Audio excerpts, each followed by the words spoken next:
Mulai dari konsep medis dermatitis, yaitu satu definisi.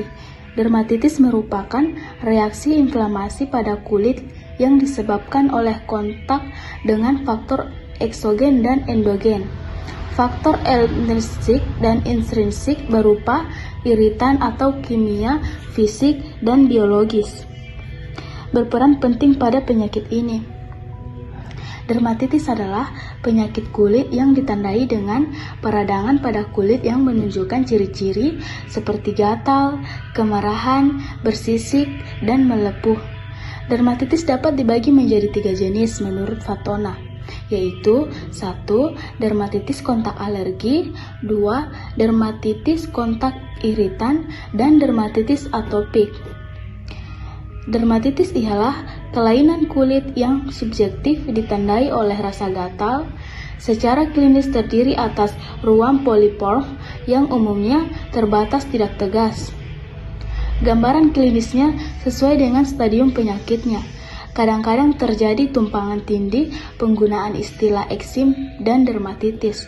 Sebagian ahli menyamakan arti keduanya, sebagian lain mengartikan eksim sebagian salah satu bentuk dermatitis, yakni dermatitis atopik tipe infantil. Untuk itu, istilah dermatitis tampak lebih tepat. 2. Etiologi. Berdasarkan The Current Opinion in Bariatrics pada tahun 2020, etiologi dermatitis sangat bervariasi dan kompleks. Beberapa faktor yang dapat menyebabkan dermatitis antara lain yaitu 1. Paparan alergi atau iritan, yaitu bahan kimia atau benda lainnya seperti logam, lateks, kosmetik, dan sabun. 2. Faktor lingkungan, di mana udara kering atau lembab, cuaca dingin, atau panas yang ekstrim dapat menyebabkan kulit menjadi kering dan mudah teritasi. 3. Faktor genetik. Beberapa jenis dermatitis seperti dermatitis atopik memiliki faktor risiko yang berhubungan dengan genetik. 4. Infeksi. Bakteri, jamur, dan virus dapat memicu terjadinya dermatitis. 5. Stres, yaitu stres dapat memicu terjadinya flare-up pada beberapa jenis dermatitis. 6. Sistem imun yang lemah, di mana kondisi medis yang melemahkan sistem kekebalan tubuh dapat membuat kulit lebih rentan terhadap dermatitis. 3. Klasifikasi. Berdasarkan jurnal yang dipublikasikan pada tahun 2019 di Journal of the American Academy of Dermatology, dermatitis dapat diklasifikasikan menjadi beberapa jenis, yaitu yang pertama, dermatitis kontak alergi. Jenis dermatitis yang terjadi karena paparan zat kimia atau bahan tertentu yang menyebabkan reaksi alergi pada kulit. Yang kedua, dermatitis kontak iritan. Jenis dermatitis yang terjadi karena paparan zat kimia atau bahan tertentu yang merusak kulit secara langsung tanpa reaksi alergi. Yang ketiga, dermatitis atopik.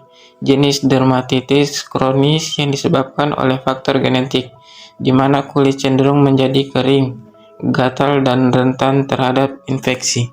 Keempat, patofisiologi. Patofisiologi penyakit dermatitis sangat bervariasi, tergantung pada jenis dan penyebabnya. Namun pada dasarnya dermatitis terjadi akibat peradangan atau inflamasi pada kulit.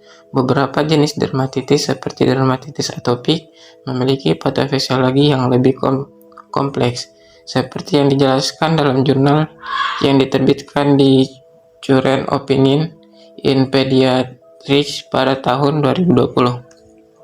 Berikut adalah beberapa hal yang terjadi dalam patofisiologi dermatitis atopik. Yang pertama, defisiensi lapisan lipid kulit. Kulit penderita dermatitis atopik memiliki defisiensi pada lapisan lipid atau minyak yang terdapat di dalam kulit. Hal ini dapat membuat kulit lebih kering atau mudah teriritasi. Yang kedua, gangguan dalam sistem kekebalan tubuh. Penderita dermatitis atopik memiliki sistem kekebalan tubuh yang lebih sensitif terhadap alergi atau iritan. Yang ketiga, perubahan dalam ekspresi genetik. Penderita dermatitis atopik memiliki perubahan dalam kompresi genetik pada beberapa gen yang terkait dalam fungsi penghalang kulit dan sistem kekebalan tubuh. Yang keempat, infeksi. Infeksi bakteri, jamur, dan virus dapat memicu terjadinya peradangan pada kulit dan memperburuk dermatitis atopik. Komplikasi. Berikut beberapa komplikasi yang dialami penderita dermatitis seperti yang dijelaskan dalam jurnal yang diterbitkan di American Journal of Clinical Dermatology pada tahun 2020. 1. Infeksi sekunder. Kulit yang teriritasi dan terinfeksi dapat menyebabkan infeksi sekunder dari bakteri, virus, atau jamur. Infeksi sekunder dapat memperparah gejala dermatitis dan memerlukan pengobatan khusus. 2. Hiperpigmentasi. Setelah dermatitis sembuh, beberapa penderita dapat mengalami hiperpigmentasi atau peningkatan warna kulit pada area yang terkena. 3. Scarring. Pada kasus dermatitis yang parah atau berulang-ulang, terutama pada jenis dermatitis kontak alergi atau toksis, dapat menyebabkan terbentuknya bekas luka atau scarring.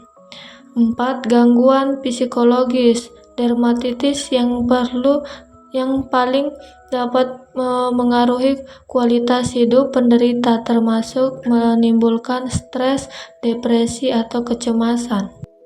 Selanjutnya, manifestasi klinis. Pada umumnya, penderita dermatitis mengeluh gatal, kelamin kulit bergantung pada stadium penyakit. Batasannya sirkus miskrip, dapat pula difus, penyebarannya dapat setempat, generalisatan, dan universal. Menurut Juanda 2010, ekrim atau dermatitis memiliki 3 tahapan primer, yaitu kondisi dapat terbatas pada salah satu dari 3 tahap, atau ketiga tahap dapat terjadi bersamaan. 1. Dermatitis akut dicirikan oleh erosi ekstensif dengan exudat serosa atau oleh papul dan versikel erythematosa yang sangat gatal pada dasar eritema. 2. Dermatitis subakut dicirikan oleh papul atau palak erythematosa berekroriasi dan mengelupas yang dapat berkelompok atau tersebar pada kulit yang erythematosa. Pengelupasan dapat sangat halus dan difus sehingga kulit menjadi mengkilat keperakan. 3. Dermatitis kronis dicirikan oleh kulit yang menebal dan peningkatan penandaan kulit sekunder terhadap gosokan atau garukan, lignifikasi, papul ekskroriasi, papul fibrotik, dan nodul, dan hiperpigmentasi dan hipopigmentasi pasca farmasi. Selanjutnya, pemeriksaan penunjang. Berikut adalah beberapa pemeriksaan penunjang yang dapat dilakukan pada penderita dermatitis, seperti yang dijelaskan dalam jurnal yang diterbitkan di American Journal of Clinical Dermatology pada tahun 2020.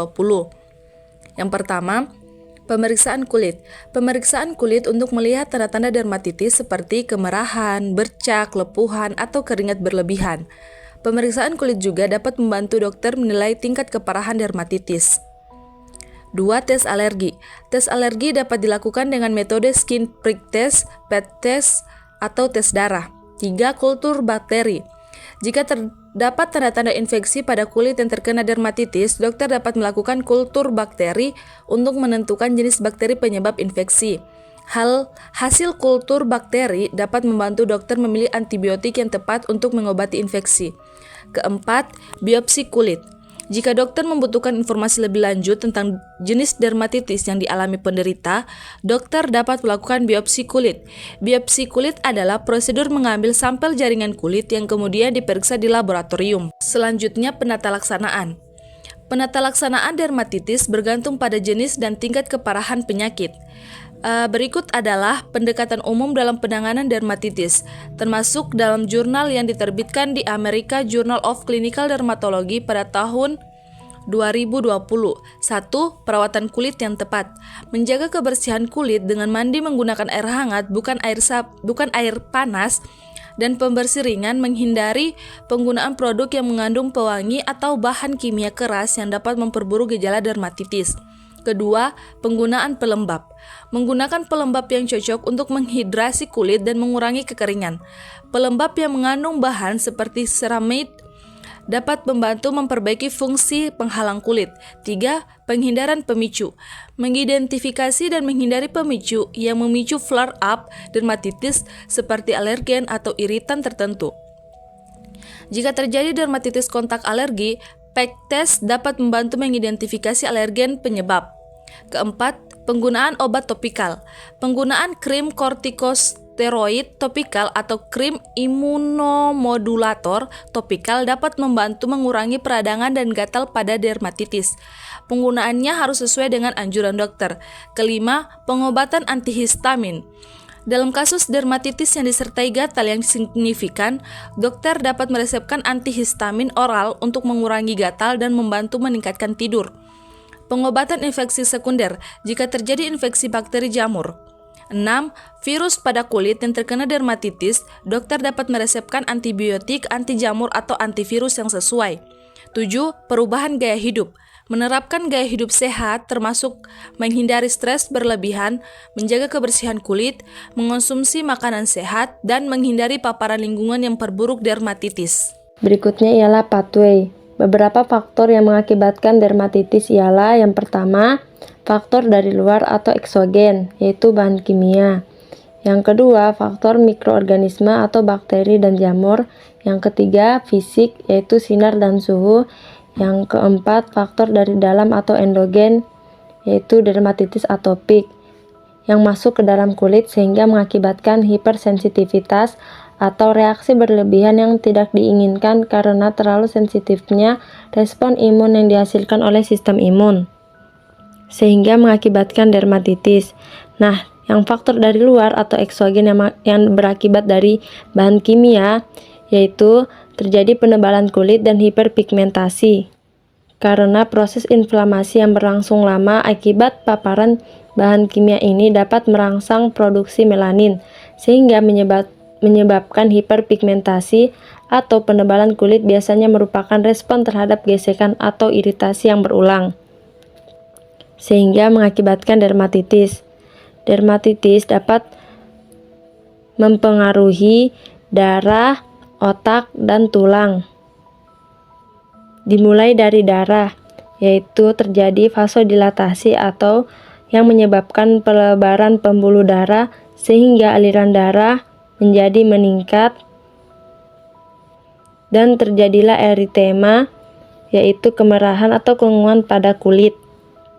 Eritema pada pasien dermatitis dapat mengakibatkan hipertermi karena peradangan yang terjadi di kulit atau meningkatkan aliran darah ke area yang terkena. Proses ini menyebabkan peningkatan suhu lokal sebagai respon terhadap kerusakan jaringan dan aktivitas sistem imun, sehingga terjadi hipertermi. Vasodilatasi juga dapat menyebabkan permeabilitas meningkat sehingga protein dan plasma dan eksudat masuk ke ruang intestinum dan menyebabkan hipertermi. Berikutnya ialah brain atau otak, menyebabkan pruritus atau gatal yang mengiritasi kulit dan menyebabkan inflamasi pada kulit sehingga terjadi pelepasan mediator, mengirimkan impuls ke otak. Dan sinyal-sinyal ini diteruskan ke otak melalui jalur saraf, menyebabkan persepsi rasa gatal dan nyeri, sehingga muncul persepsi nyeri dan mengakibatkan nyeri. Berikutnya ialah tulang, sehingga sebum oleh kelenjar sebasea dan terpajan atau terpapar dan terkena sesuatu. mengakibatkan pruritus atau gatal, sehingga dapat diambil manifestasi klinis gangguan integritas kulit, dan dapat juga yaitu refleks meningkat.